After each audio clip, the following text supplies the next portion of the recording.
Known as the miracle plant, aloe vera has a tremendous history of healing over the centuries, and it's still a popular form of healing. Today, the gel from the plants is used in a wide range of conditions, and it's also a key ingredient in gels and lotions made to nourish the skin. Joining me here is Dr. Peter Atherton and Bob Parker, the Managing Director of Forever Living Products, who are the world's largest supplier of aloe vera products. They're here to talk about the merits of using the medicinal herb, in particular its health benefits. Bob, tell us about your company, Forever Living. Certainly, Martin. Well, our company was founded 32 years ago, just gone in May, by a gentleman called Rex Morn, who is still our chairman today, accompanied by his son Greg. They've built an organisation now that spans 147 countries around the world, and we're by far the largest producer of aloe vera based products. The way that we market our products is exclusively through independent, predominantly home-based distributors.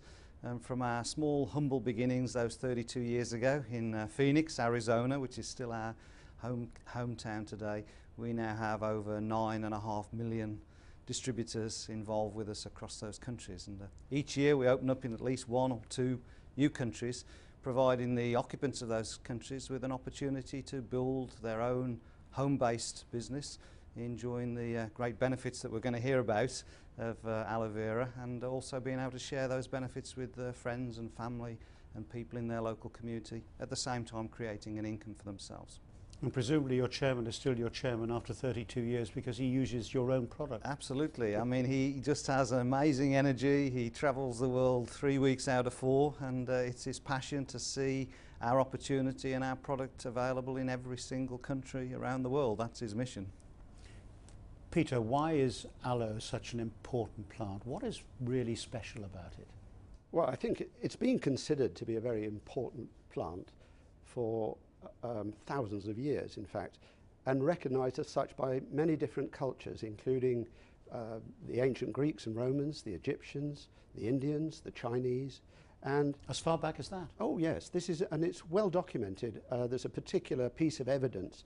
It's called the Ebers Papyrus, that was excavated in Thebes in 1858 by the Egyptologist George Ebers, and was shown to date from the reign of the pharaoh Amenhotep, who reigned in about 1552 BC. But this papyrus actually showed that aloe was being used in the previous 2,000 years. And it mentioned at least 12 formulations of aloe vera. And are they similar to the formulations that we have today? Was it being used in the same way in those days? In similar ways, but I think we use it in a slightly more sophisticated way. Because of its popularity, you mentioned it was called the miracle plant, but it has actually loads of other nicknames. The medicine plant, the silent healer. The Apache Indians call it the dietary plant because they know it to be a food. But my favorite actually is a Japanese nickname called Isa Irazu, which translated, I'm told, means no need for a doctor. So you just take aloe. You'll be redundant. I will. You mentioned there another type of aloe. So there are different types of aloe. What makes this one special? Well, there are about, and I don't think anybody really knows, maybe 200 species of aloes in the world. And over the years, about 5, maybe 6 have been shown to have medicinal properties. That's all? That's all. And aloe vera is called aloe vera because it's the true aloe. To give it its proper name, it's Aloe barbadensis Miller, and is considered to be the most potent, and that's why Forever Living uses exclusively only Aloe barbadensis. And why do you recommend using it as a supplement on a daily basis? Well, 2 main reasons really. One is aloe vera is a superb general tonic.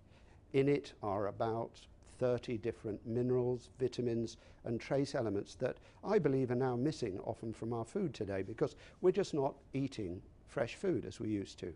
So you don't have to be ill to take aloe vera. It's just a general health tonic, supplying those deficiencies and thereby enabling your enzyme systems to work better. It has certain specific advantages in that it contains painkillers and anti-inflammatory components. So if people are suffering from painful conditions, and especially those that are inflammatory based like arthritis, will benefit from aloe. It has also a long chain sugar or polysaccharide which is known to affect the immune system.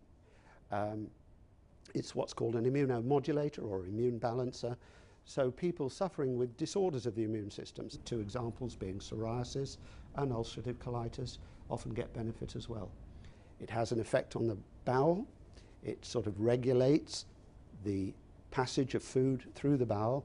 It smooths out the contraction and relaxation of the bowel muscle. So it often helps people, for example, with irritable bowel syndrome.